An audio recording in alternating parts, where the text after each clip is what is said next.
ongi etorri herri erratiko entzule. Hemen da Eusko Ikaskuntzaren tartea, Eusko Ikaskuntzaren txokoa, Eusko Ikaskuntzaren musika ere, zentzinean. Sintonia honek, musika honek, adierazten du Eusko Ikaskuntzaren tartearen atea irekitzen ari garela, eta gaur, hain justu, horretaz hitz egin nahi dizuegu, musikalidadea, musika, Euskal Herriko, abesbazetaz, gure artean, egon diren, edo eta dauden, Euskal mugimendu koraleta.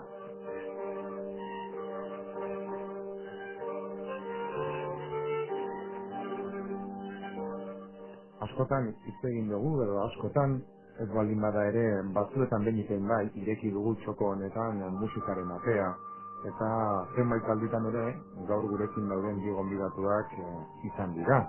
Besteak beste, Eusko Ikaskuntzaren musika saileko lehendakari den, Goton Ibarretxe gurekin da, ongi etorri Goton eta mila esker, eskerrak zuei, eta era berean, beste gauza askoren artean ere, Eres bileko zuzendari den Jon Baguez gurekin da, mila esker zaudiri. Esan bezala eta lehenengo aldia, zuek biak, akaso era berean baita ere elkarrekin, baina banatuta ere uste dut, gurekin behintzat, txoko honetara etorri eta elkarrekin egon garenekoa, gaurkoan Euskal Mugimendu Koralen iragana, oraina eta etorkizunari buruz hitz egiteko. Eta lehenik eta behin, eta nolabait ere, esaten den bezala, izotz hori apurtzearen edo, eta musikalidade apur bat ipintzearen, Euskal Mugimendu Korala aipatu eta zer ez nahi du hori. Guk gaur hemen irratsaio bat egiten baldin badugu da, gure artean Euskal Herrian koralaren edo abes baten tradizio handia egon delako eta dagoelako, zuek uste duzue tradizio handia dagoela. Beste zenbait tokirekin alderatuta noski beti erlatibitasun hori begiratu behar da eta, Oton. Bai, gabe, Euskal Herrian kolazko dago, aspaldi hori noizkoa da. Aspaldi hori da, egun urte eta piku hori da. Tradizioa, ahozko tradizioa gauza bat da, eta beste gauza bat da Euskal Mugimendu Korala, eta noiz gauzatu den hori, eta horrek, utxura ere egun da piku urte ditu. Ez da, nik uste hori ongi bere iztu behar dela. Segurazki tradizioa orain egiten ari da, Euskal Koralismoa. Orain arte zerra da egon nahiko gaztea zen, uste baino gazteago. Orduan pizkanaka orainari da heldutzen, orainari da bere gorputza hori hartzen, gorpuzten. Aldatzen izango nuke heldutzen baino gehiago. Nik izango nuke horren momento kruziala dela, momento kruziala alde positiboak baditu, eta, nola bait, hori mende bukaeran ja gailurrea iritsi da, bintzat, zenbat jende mugitzen du, namabi miliartik gorako jendeza mugitzen du, da gaur egun, hori mantentzen da, Baina nik uste alde negatiboa ere badala, bizkat zahartzen ari dela, mundu koral hori zahartzen ari dela, bizartea bera, ez dala iaia, Eta hor dago bizkat koska, mundu honen koska. Krisia, diote batzuk, krisia. Goazen pizkanaka kronologikoki apur bat esparru hau zehaztera, Gure artean esaten da, beti egon dela tradizioa adibidez, ondo jateko, ondo bazkaltzeko, eta azaltzeko, alegia mai baten inguruan egoteko.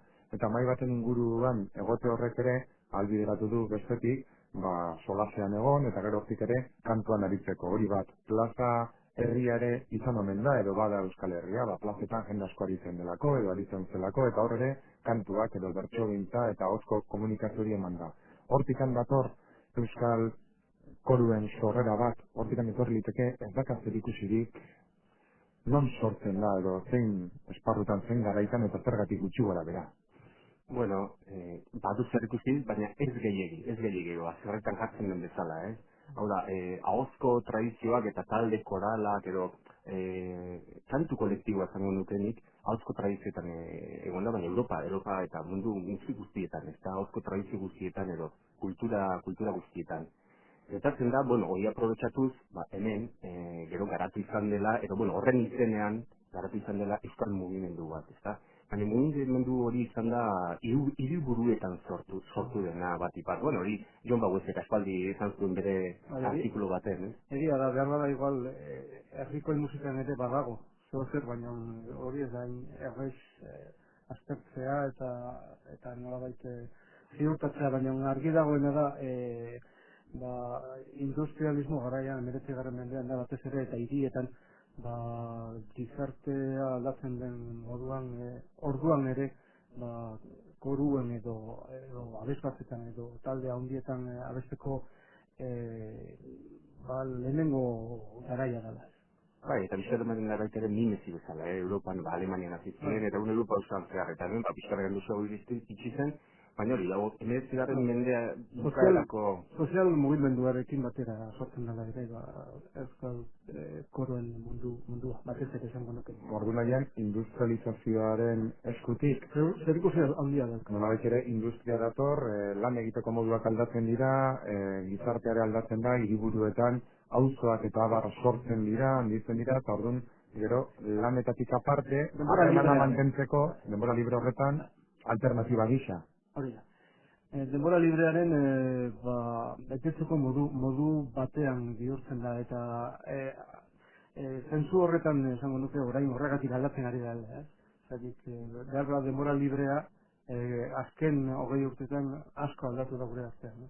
Beste batzutara, betetzen da denbora libre. Nik ala ere esango nuke, nola, hasieran hemen izan zula beste konotazio batzuk izan ditula, kutsu ideologikoa, ez da?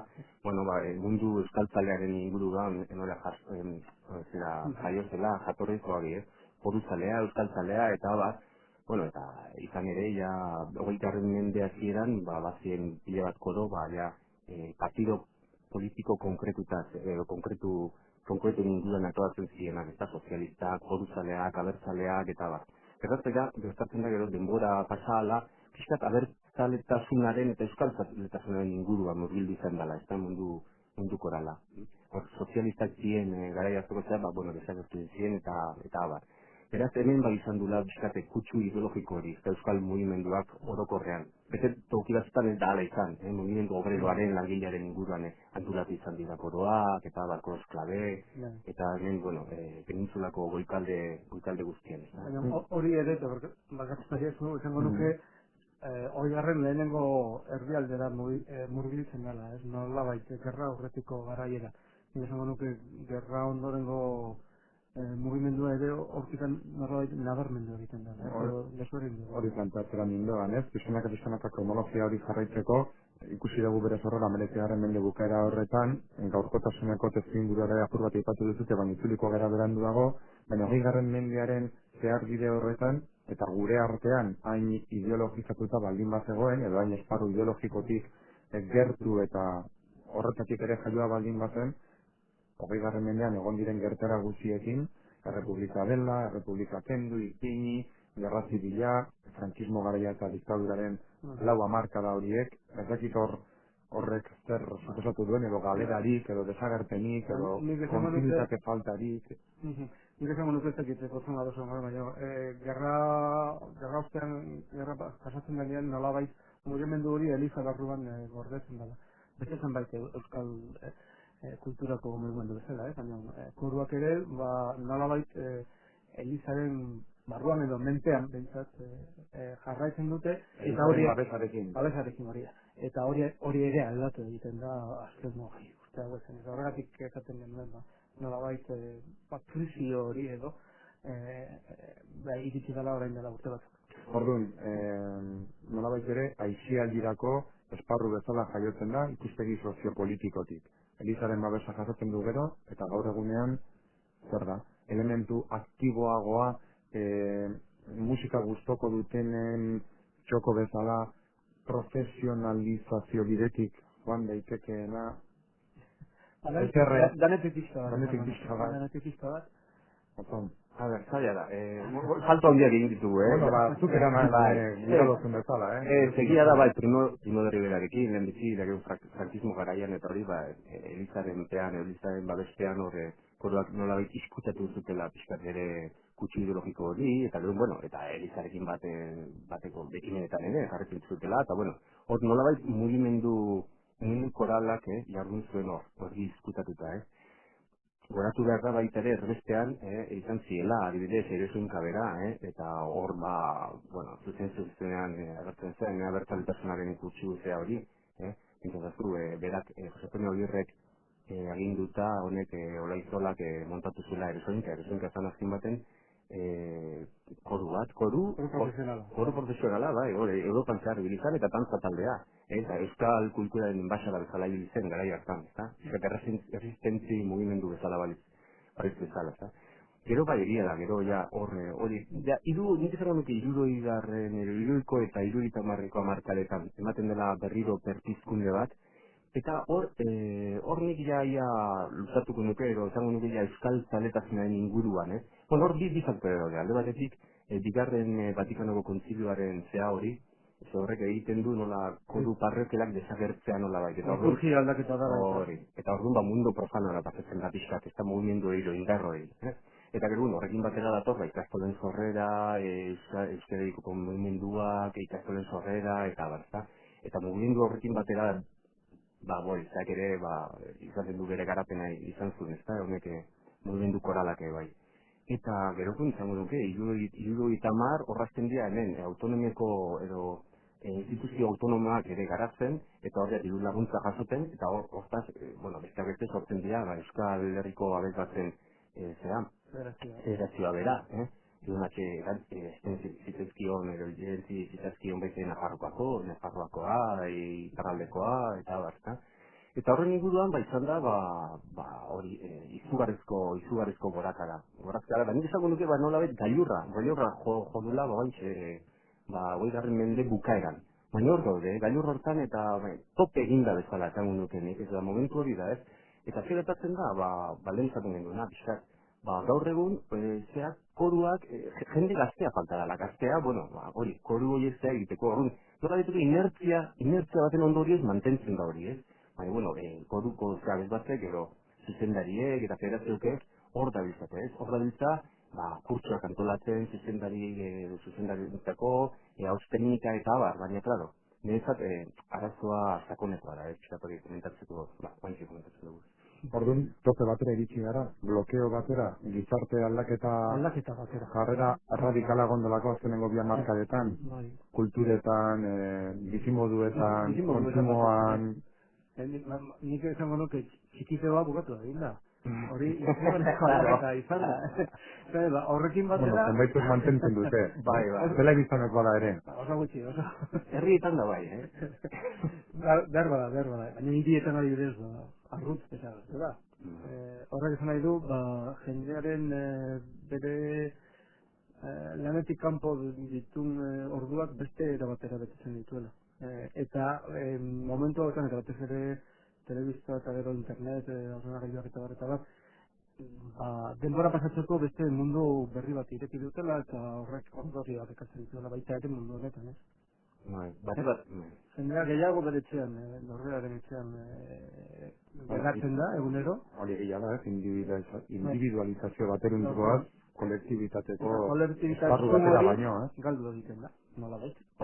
Edo, esango nuke nik batez ere, eta adibidez gazte jendeen gainean nik ez eragin handia dauka, diru falta edo diruan beharrean orain ezin zera, atera egunero gazteak ezin dute, egunero gaztera eta afaltzera, edo imposible da. Diru aldetik horrek ez nahi du, kaleratasun hori asteburu eta murgiltzen dela, ostirala gehienez, larunbata eta igande pixka, eta punto. Hori aldatu dira. Horregatik esaten izan nik leheno, akaso, aktiboagoa dela, leheno, ez eta zango ni, aktibo etzenik ez, koru batera edo gerturatzea, baina ere badirudi, asko zere kontzientziatuagoa gonbar zarela akaso, koral batera, bezbatza batera gerturatzeko, edo incluso profesionalizatzen ari dela, dijoazen horiek, horiek argiz daukatzen. Euren hori da, borondate guztia eta euren disposizio guztia jartzen dutelako. Nik esango nuke badagoela jendea, ere jende asko kantatzen gustatzen zaiena. Eta horiek oso guztia baten dira. Elkar, beste pertsonekin... adibideko jendeari gustatzen zaila beste, zaila placer, zara beste gabe, ez. Baina zuri zailo zu, gazte bati, eta, gero da gutxiago kantatzen, horren ondorioz, baina izaten zenuen ondorioz, gero da gutxiago, eta kantatzen denak ia ez du zer ikusirik mundu horrekin, ez da, guri diren ez dakiztearekin, eta ez zuri zaizu gazte bat, ea zer gustatzen zaizu zuri, baina gustatzen zaizu David Bisbal, edo autobestio, PlayStationen jolaztea, eta bar, hori egia da. Hor, erabateko aldaketa Claro. gure. Orduan, nire Eta ustez, ikusten gazteen artean, ez dakit, barkatu dago zuen, Bai. 18 urteko gazte talde bat, kaletik abesten, ezinezkoa da. Oso raro da. Ezinezkoa da. Bajoak katu zaizkio.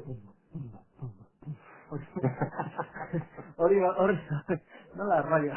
Bai, eta mezklak egiteko ordenadorean, eta zumoferra, ez dakitzen moduzko, solteko, eta... Bueno, beste musika bat erabiltzen dute, eta horrela da, punto.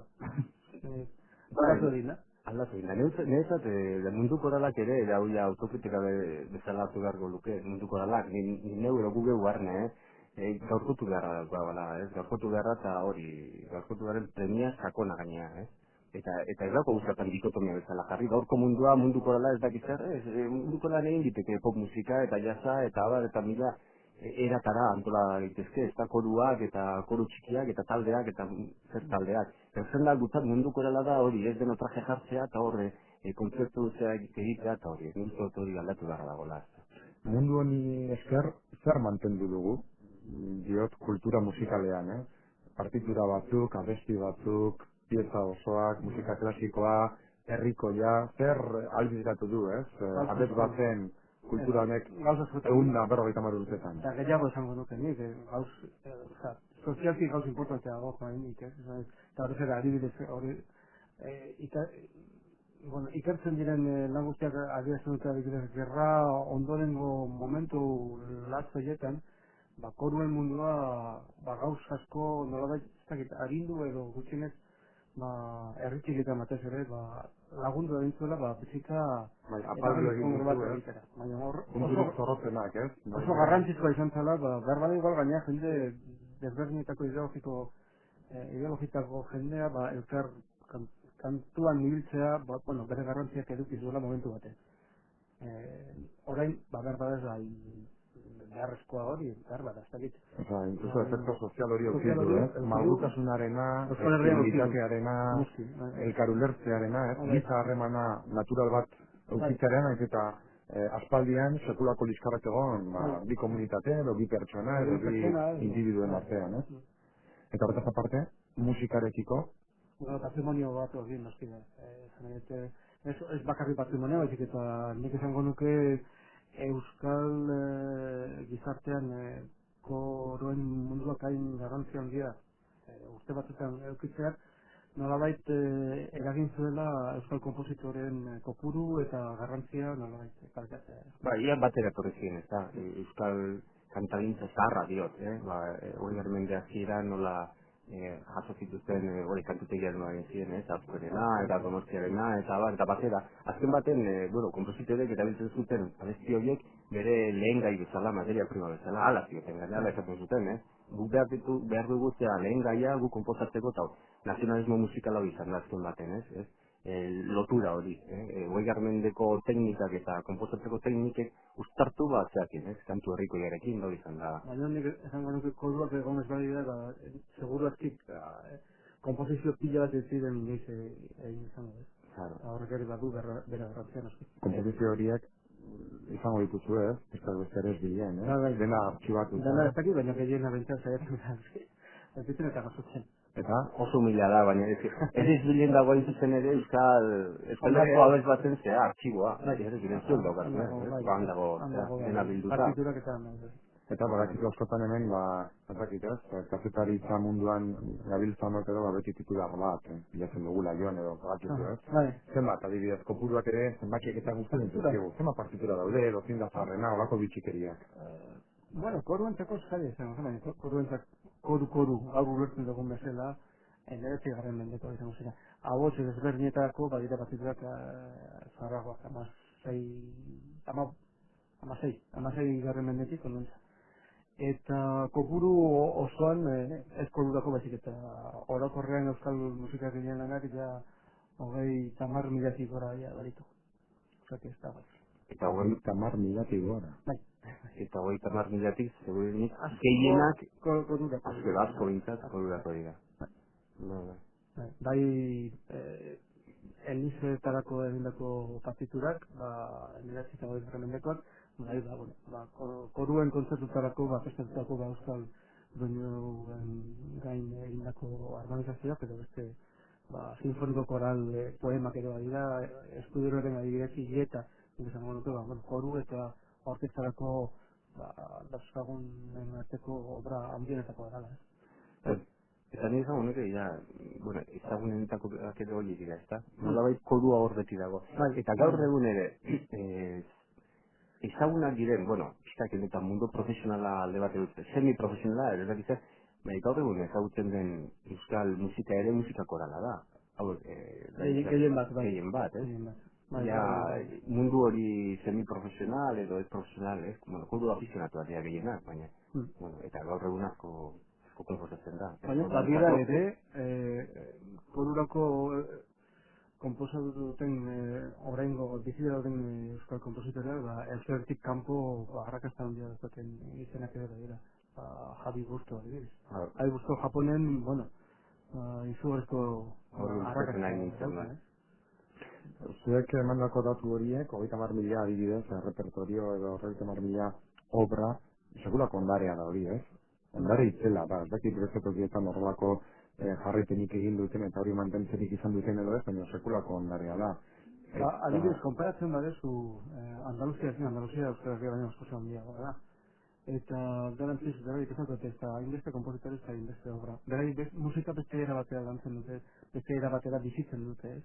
Hain ez daude adibidez hainbeste koru, eta ez dute korurako kompositorek hainbeste idatzi. Baina, inoaz, Orduan esan diteke bintzat koruen esparru hau, masa koralen eta bezlatzen esparru honetan, aberatsak bagarela. Gutxi bera hori zen diteke.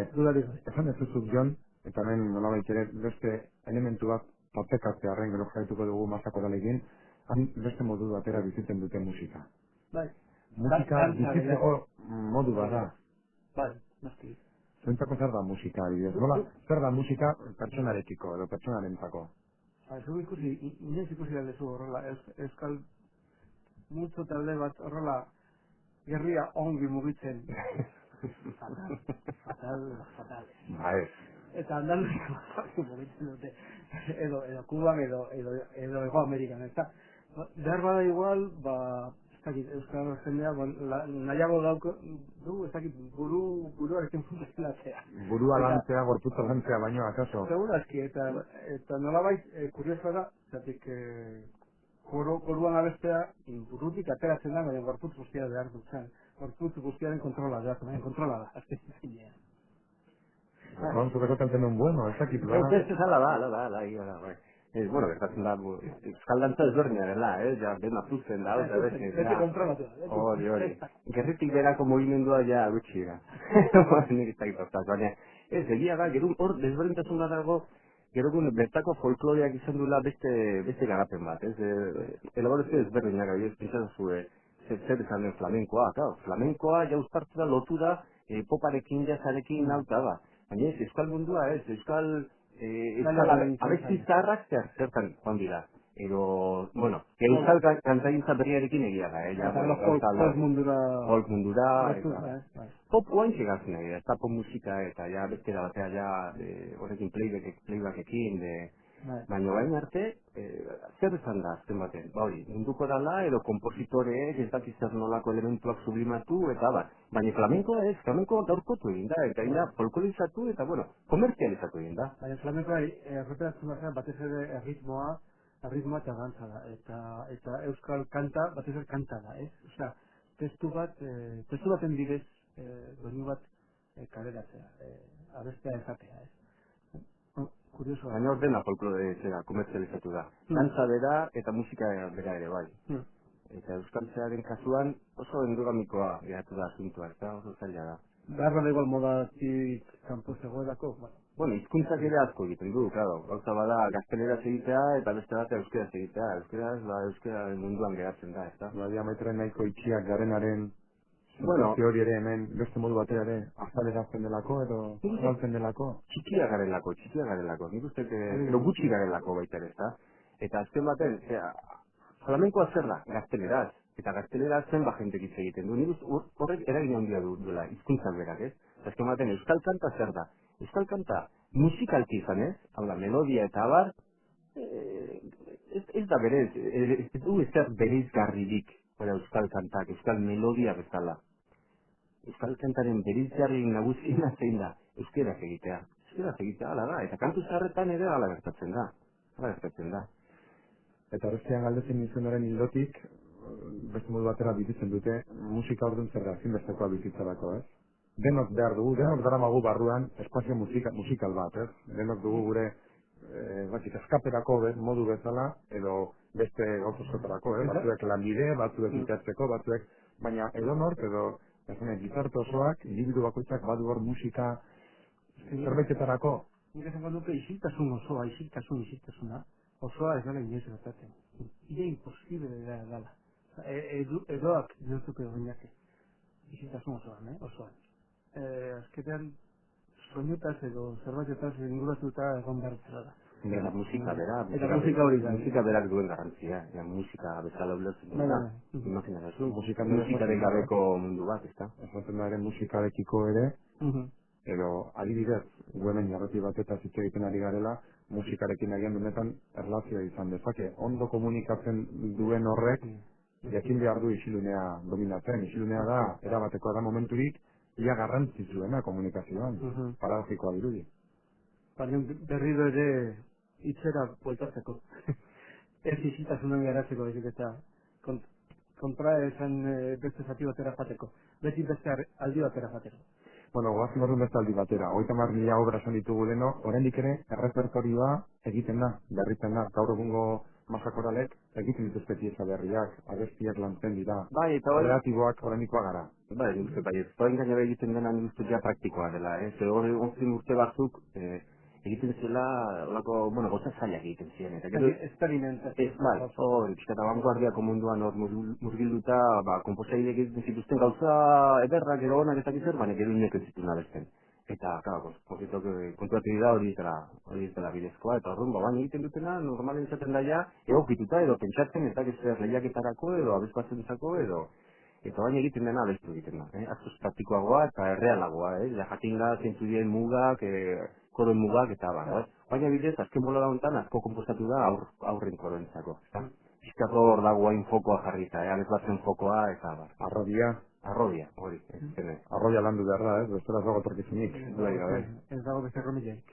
Eta, ze moduko edanak egiten dira, aur esparru horri begira, zer modutatako piezak dira, edo kantak dira, edo... Bueno, denetik dago. Nik esango nuke beste alderde batzuetan adibidez Katalunian, nik uste gure aurretik doazela, asko urte gehiago darmatela aurren munduko koruen abestiak edo abesteko erak edo beste material berria sortzen, esango nuke batzun feizit ez baina. Bai, hala da, baina elkarri kopiatzen dute, koroen munduan eta antzeko gauzak egiten dituzte, eta elkarri materiala pasatzen. Garaiek material asko, ja orain dela 30 urtetik onuntzea ateratzen joan izan direla. Eta guk horretan behar bada gutxiago. Bai, nik izango nuke beraiek material gehiago atera dutela hezkuntza mailan igual, agian.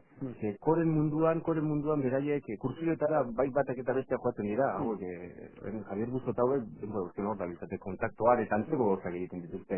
Baina egia da beraiek bai hezkuntza mailan askoz lan gehiago egin dutela, eta ala dira, ez askoz aurren koro gehiago dago, eta arrobia askoz gehiago lantzen da, eta hemen oantxe espresak eta korrika, nik uste esfortzu handia egina, zerbait ere, eskoatze da zeko zan egia orain, arrobia lantzeko, hori, konpose argitatzen gauza, argitaratzen, eta kurtsioak montatzen, eta bar. Nik esan honeko horretan osoko eskatu eta dela gauzko federazioen ardura dunek.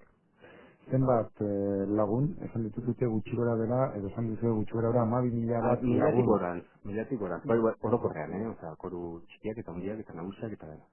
Horra zuntra da... Zenbat pertsona hor? Hori, ez, 12.000 gora personak, ez koruak. Eskulertu ditut gero 1.000 esaten zenia la orain, eta zinun 1.000... 12.000 gora persona. Horra nik ez da izan bat izango ziren, berreun inguru, izango nuke, ez dakit. Bueno, 150 inguru bat ipini ditzagun, da 12.000 bat pertsona edo radiografia bezala. Askotan nahaztu egiten direla, badira pertsona koru bat baino gehiagotan abestu dutenek. Ero zaila da kontrolatzea, igual gure zifra dira, federazioetan dauden apuntatakun badira koro batzuk pixkate ez diena hortzea, estadistika horretan sartzen, segurazki gehiago dengo dira, abesten dutenak. Baina gehien bai dira nagusien koroak, aurren koroak gutxi daude, asko desagertu egin dira. Eskolako zea koroak, edo koro eskolarrak ere asko desagertu egin dira.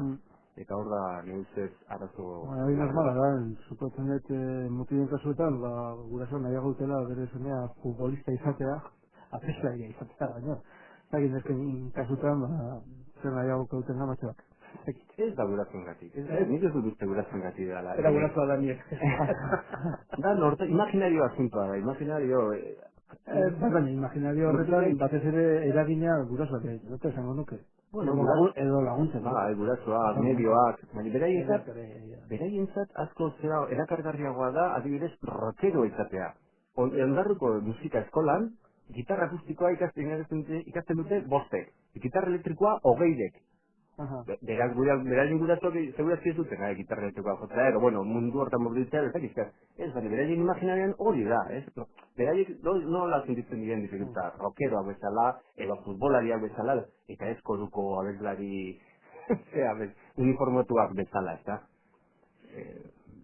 Beste gauza batzena, agian bai, ez? Eta leheno esan dezutenari jarraiki ere, bueno, nik egatu izan zait, nire eskola garaian, bazegoen, abesbatza bat edo eskolako abesbatza bat, eta ni bertan parte hartu nuen, eta jara gaur egun hori desagertu egin dela. Hor, galera bat gertatzen ari da. Hori garbia da. Federazioak lan egiten duzen ez zuteleno arrobiarekiko. Nolakoa da federazioaren komposizioa?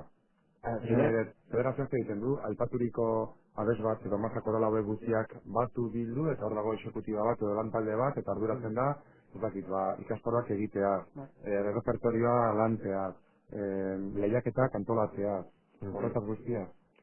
Bai, ala. Egitalpenak. Claro, hori, hortan nahi da, eta, bueno, berak egiten du. Bera aldetik egin behar duela nik uste egiten dula. Pero, bueno, nire zaten parte garrantzitsu bat.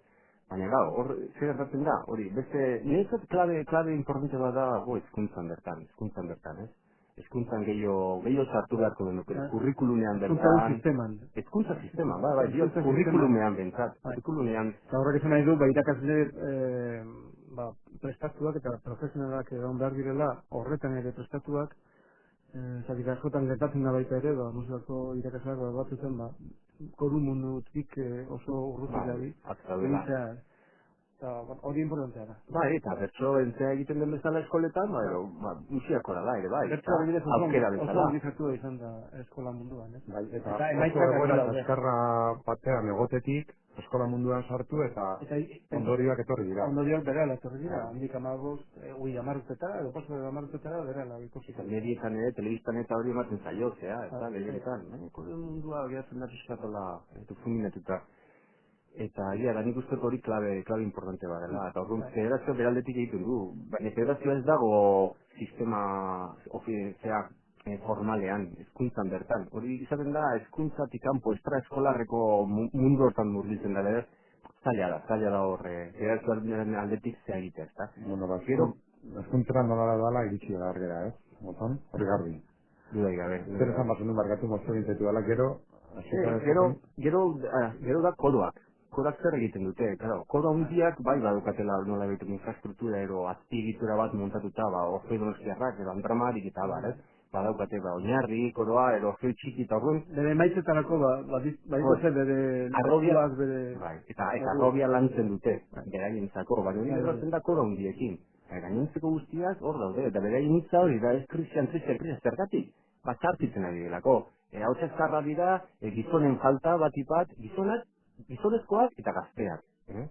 Hori da, eta horren arrobia lantzea, nire ustez arazo sakona da, arazoa ja aldez aurretik dator, da zer da, baloratzea mundu hori baloratzeko, mai hau usteko zutabe edo hainka asko behar dira, ez? Bakere federazioarena, eta hezkuntza ere bai, medioak, bueno. Aipatu dugu hezkuntza, aipatu dugu gazte jendearen gan sartu behar dela, ez? Piztu beharra interes hori eta eurak, gerturatu daitezen abesbatetara eta masa koronetaraino, edozein gerturatu daiteke, demagun. Ni neu ere, zuekin izegin da gero, zakit esango banu. Zergatik ez denbora bat dedikatu, ikasi, belarriarekin ondo moldatzen bami manez, eta bare sekulako hankasartzerik egiten, akaso aukera dago, edozeinek parte hartu dezan eta gerturatu dadin, eta... Bueno, hori da, abantaila bat, ez da, munduko delaena. Ia, edonork parte lezakela, ez da mundu horretan. Hori askotan entzuten hori da, ez, ez den belarri txarreko nahi. Eta belarri txarra, belarria ez eukitzea, belarria danot Bai, fiziko zioki, justamente no daukagu, baina entonatzeko kapazitatea. Entonatzeko kapazitatea ia danok ere daukagu. Bai, hori landu egiten da, gehiago gustatzen zaie, edo guzti gutxiago, baina, bueno, koro baten abesteko ez dago... Egenetan goitura falta izaten da, beste gauza baina baina.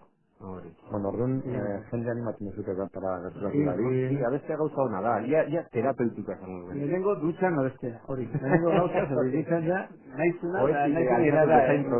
baina gero hori ere nolai kaleratzea eta sozializatzea ere.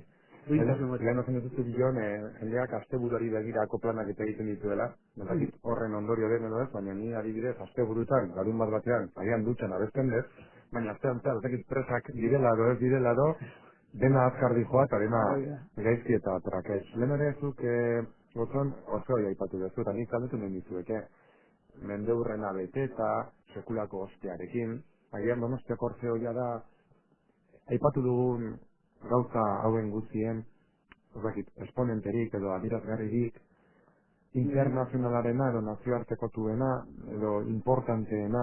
Neurri batean, bai. Bai, baina, bueno, hori eskaparatea da, guri interesatzen zaiguna da afizioa, zaletasuna, hori da falta dena.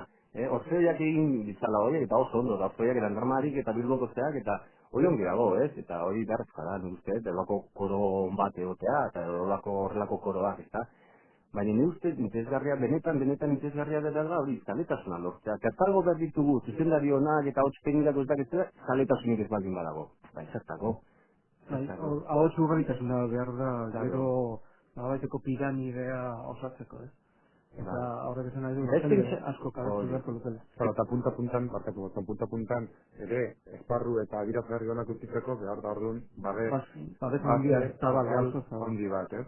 Eta agian okerreko bidetik jungo gineteke, demagun, Orfeoiaren kasuan, ez dakitala den edo ez, baina badazpada, bere piramide propio egingo balu, bere ordoitxitxerekin, bere esparrutxoan, bere esparru hori mantendu, eta besteak... Ziziari, azkenean, zutade orgauzata egiko bandira. Bai, orduan bidea da, batasunarena hor...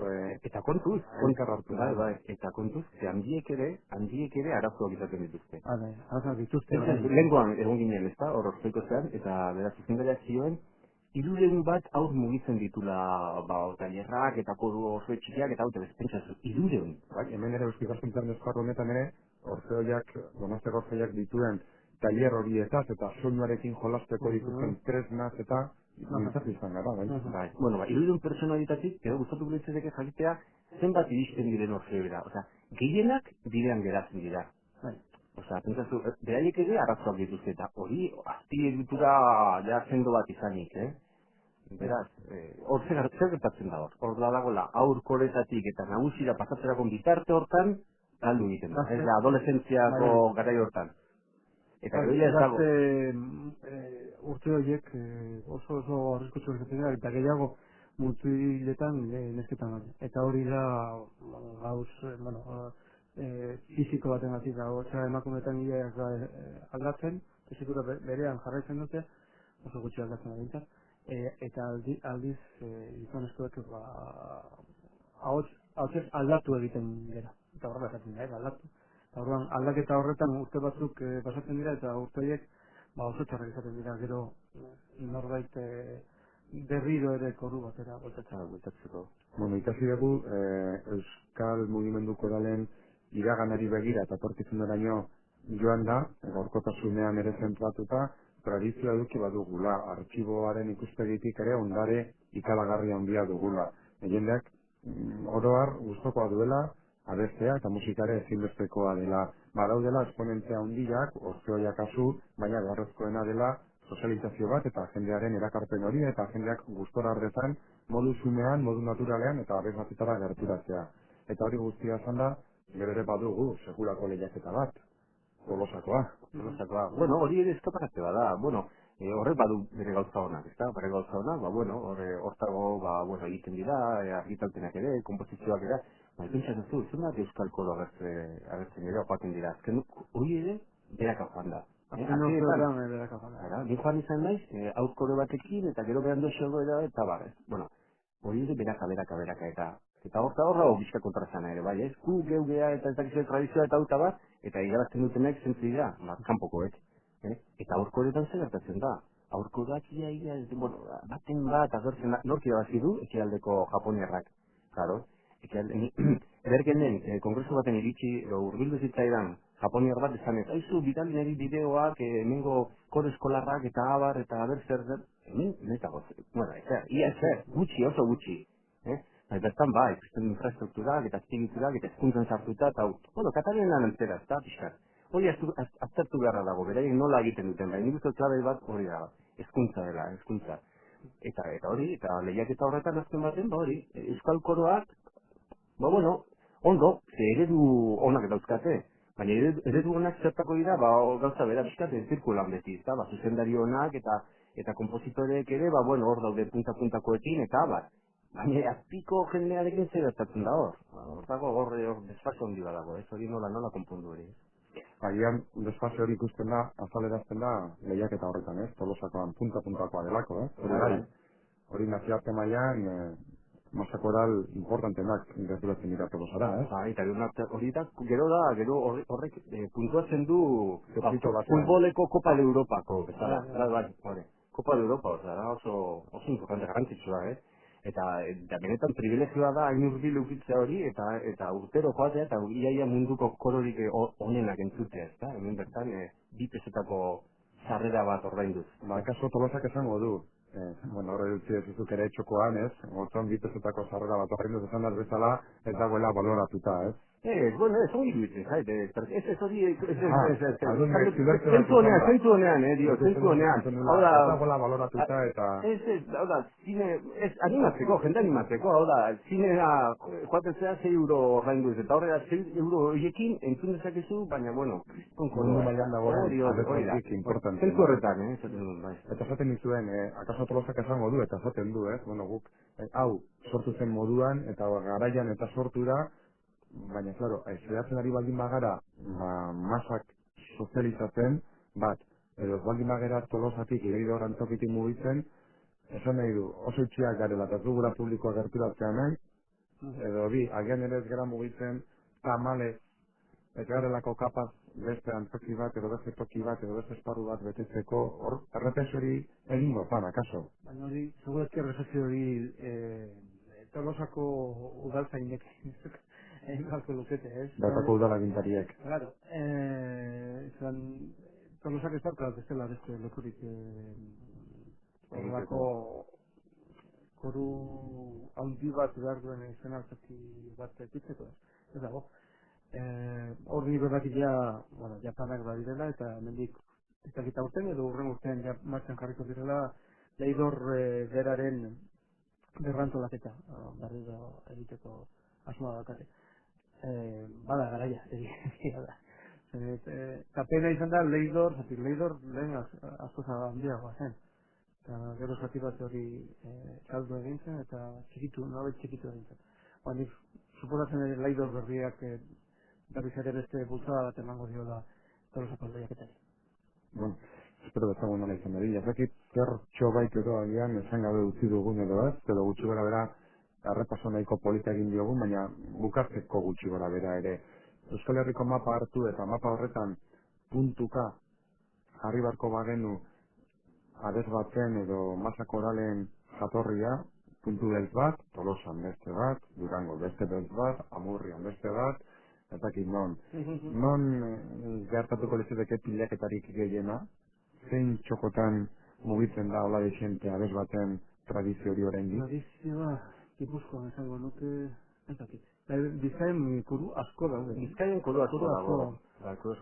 Gertatzen da, azken urte hauetan Gipuzkoan, pixka gehiago mugitu dela, federazio aldetik eta zer indar gehiago, eta, bueno, Tolosak berak ere eman dio, indar hori gehitu egin du, eta gero indar zentripeto bat hor eta nik esango nuke herrialde bakoitza desberdina da, Araba adibidez, Arabak oso biztanlekoa oso konzentratua da Gasteizen. Gasteizen konzentratuta dagoela.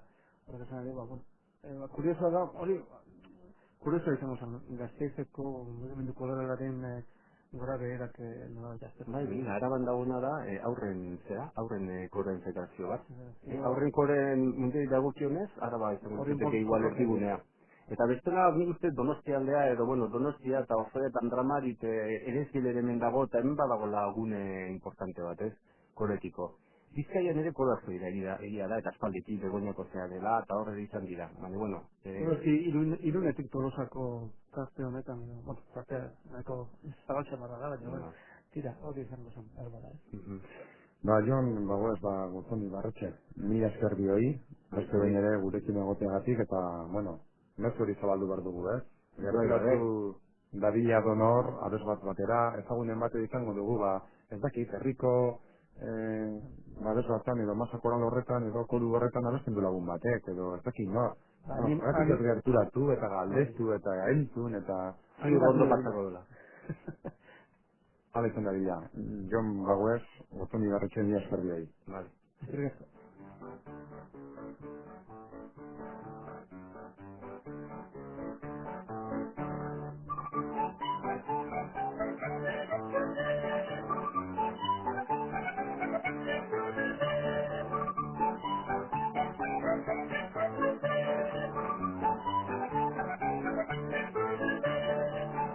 Hortxe beraz, Jon Baguez eta Gozondi Barretxeren hitzak entzun duzue, gerturatu horrelako koru, abez bat, masa koral bateraino, eta galdetu, entzun, probatu, probatzegatik eta zartxore gertatzen.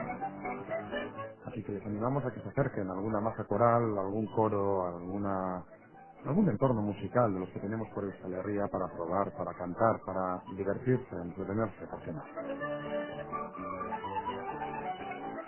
Como siempre y antes de la despedida abrimos el espacio de la noticia de Eusko Ikaskuntzaren Berria.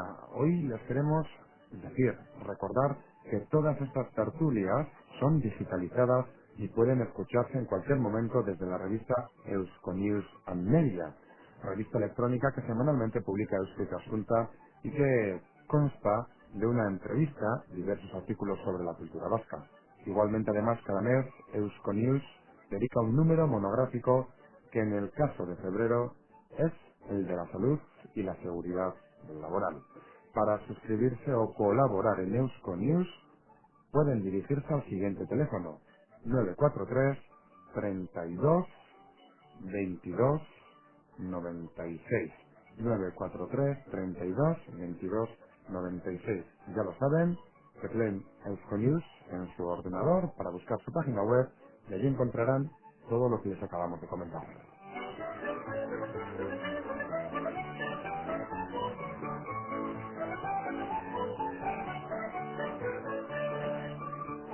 Gure aldetik, besterik ez, hortxe geratu dira Jon Baguez eta Gozondi Barretxeren hitzak, hortxe, Euskal Mugimendu Koralen iragana, oraina eta etorkizuna, eta beraz, aukeran zaudetela, koru eta orze horien sorrera hau entzunda eta ezagututa, geure Euskal Herri honetako ondare bilakatu, abesten. Zeini ez zaio abestea gustatzen, zeinek ez du gustoko musika, zeinek ez du musikan bestelako inspiraziorako, erlajamendurako txoko aurkitzen, hortxe aukera. Ondo izan eta erreflexionatu, pentsatu eta gerturatu zergatik ez. Gure aldetik besterik ez, mila esker hori izan zaretelako eta urren arte mila esker Eusko Ikaskuntzaren izenean, eta agur bero bat neure izenean ere, gurko direzolaren izenean. Txintxo bilia, jo.